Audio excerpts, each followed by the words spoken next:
Giant. The Nets take care of the Magic, 122-115. The final as we welcome you to the Brooklyn Nets post-game show. Ryan Ruocco with you, live from Barclays Center, joined by Richard Jefferson, who is at his home in Los Angeles.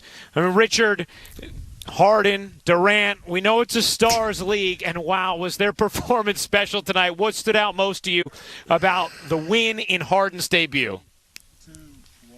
Congratulations, Nets fans. Congratulations. You don't know how long these moments last. You don't know when they come and when they go. But what stood out to me is that this team, when healthy, is going to be a problem. Now, do they have every single thing that is needed in order to be considered, the favorite or a team that's guaranteed to go to the finals? No, they have work to do. But boy, when I tell you that the entire league looking around seeing James Harden all of a sudden wake up and get 14 assists in his debut, to see Kevin Durant go for 42. And this is what I like. Kevin Durant is a scorer. Kyrie Irving, even though he is a point guard, is also a scorer. But what you know with James Harden is that he has led the league in assists. So he knows how to get himself involved. He knows how to get some teammates involved. So when everyone's talking about, okay, well, who's going to handle the ball? Who's going to do this? I think James Harden really running that point and allowing Kyrie and KD to be just dominant scorers and him being the person that kind of navigates his game, I think that could be a real problem. Well, I mean, no question about it. And, Richard, I think that was one of the things that stood out most, right? First few possessions out of the gate, Harden was all about distributing, breaking down his performance tonight as we take a look, Richard. What'd you see from James Harden? Well, again, that's what I was looking at. I was looking at, I said the role players, and I love what Joe Harris did. I loved seeing Bruce Brown, that play late in the game where it was Harden to Durant. Then all of a sudden, Durant makes the right play and throws it to a wide-open Bruce Brown. Those are the guys that have to knock down shots when you look at championship teams. It's the Bruce Brown. It's the Joe Harris, because the stars are going to get attention. And with James Harden, Kyrie, these are guys that entire defenses, a team spends their entire practice and focus. How do we stop James Harden? How do we stop Kevin Durant? When they were on individual teams, now you have all three of them on the same team. It's going to be nearly impossible. They are going to be getting more single coverage than they have ever had. For Kevin Durant, a guy that played with the Splash Brothers, now all of a sudden he's got the very, very similar spacing because you have so many quality players. And James Harden, again, it just goes down to his assists. His assists are the things that are going to make this team run. Well, 32 points, 14 assists, 12 rebounds. You add in 4 steals as well. Did have 9 turnovers. And I like that was one of the first things he brought up to Michael Grady in his post-game interview, saying, I got to clean up the turnovers. But, Richard, I think what was so striking, and we've already talked about it some, was, people have seen James Harden play a certain way in Houston over the last couple of years. And so there have been conversations about, dribbling the air out of the basketball, how are they going to continue to get everyone involved. But these players wanted this, which obviously shows their inclination to want to do whatever they have to win. And James Harden has shown that ability to play make, and it's not just that he has the skills to do it, Richard. There's the buy-in now to not play the way he was in Houston and to access more of those playmaking abilities, and we saw that already in Game 1. Ryan, I 100% agree with you. What you have to do is you have to look around the league sometimes. And James Harden has led the league in assists. And then as his team and the dynamic of a team started to change, he then started to be like, okay, well, I'm going to go and average 34 points a game. Look at a guy like LeBron James. You add Anthony Davis on his team, and what does he do? He goes and leads the league in assists at 10 a game. I really think that James Harden, even though we're in the very beginning of the season, could lead the league in assists if he chooses to play that way.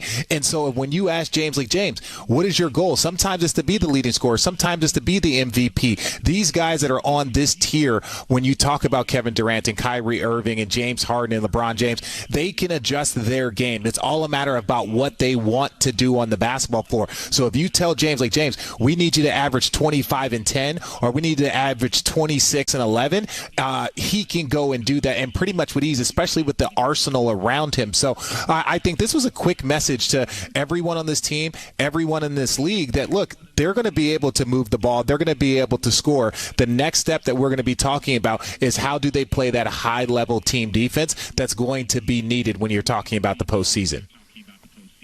You know, Richard, during the game, I thought Sarah had a very poignant and simultaneously funny remark when she said, it feels like Kevin Durant is a veteran here now with all the attention on James Harden, the newcomer, and it sort of does, but you watch the performance tonight and you realize by FanDuel Sportsbook, Kevin Durant getting ready to go, spent 3 years playing with James Harden in Oklahoma City. Those two will be reunited for the first time since 2012 tonight.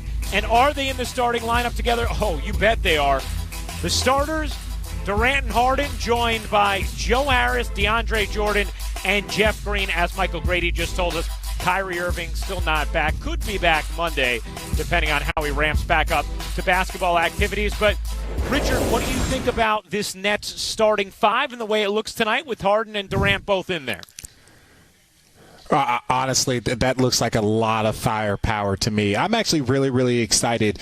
You know, everybody's worried about fit. Well, the only way to make things fit is to spend time working on it, getting to know each other, playing in a new system. Obviously, there's familiarity when you have D'Antoni on this staff, and Steve Nash is very familiar. So there's a lot of relationships. Everyone's worried about the fit, but James Harden had his best years with D'Antoni. Steve Nash obviously won an MVP with him as a coach also. So to have him on the sideline next to Steve Nash is huge. And I think it's going to be really, really big and really, really key as how quickly this group can really start to blend. Now, the Nets officially introduced James Harden yesterday, but it was actually just a little while ago when the deal became officially official with a little tweak. Became a 4-team trade. There was a little hiccup reportedly with Karis LeVert's physical, and so the Pacers ended up getting an additional second-round pick as well as some cash to complete this deal officially in time for James Harden to play tonight for the Brooklyn Nets.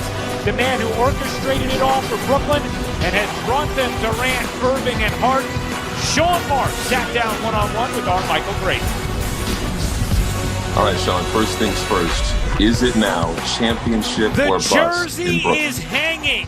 The kicks are ready. Great question. The Brooklyn I think we're going to own it. We're going to own the fact that we've built this team to go as far as we possibly can. We want to be the last team standing. That's reunited with Kevin Durant. For the first my guess time. is there's 5, 6, 7, 8 teams that all have those same realistic expectations as well. And we're obviously trying to continue to build this roster, build this organization up to have sustainable success. So that's certainly the goal.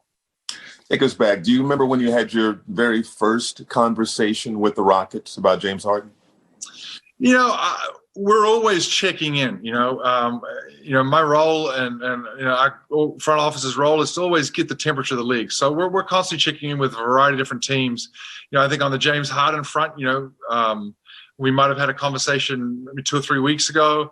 Really was nothing to it, and I think this is where it really sped up over the last sort of 48 hours. Prior to the trade, when conversations were happening, very frequently. With conversations that you're having with, personnel, players, also what you were seeing out there on the floor, why did you feel the timing was right now to make this move?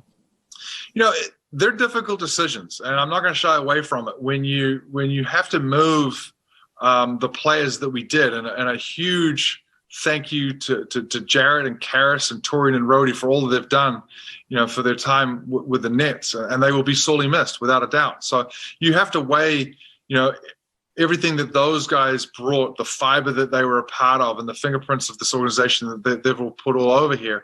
And then also you're saying, well, we have the opportunity here to add a franchise level talent in James Harden, who wants to be here, who wants to be part of this, who already has a pre-existing, relationship, with one of our star players. So, it's those are things, just to be quite frank, we couldn't shy away from it. And again, they met our organizational goals of where we want to be, over the next few years.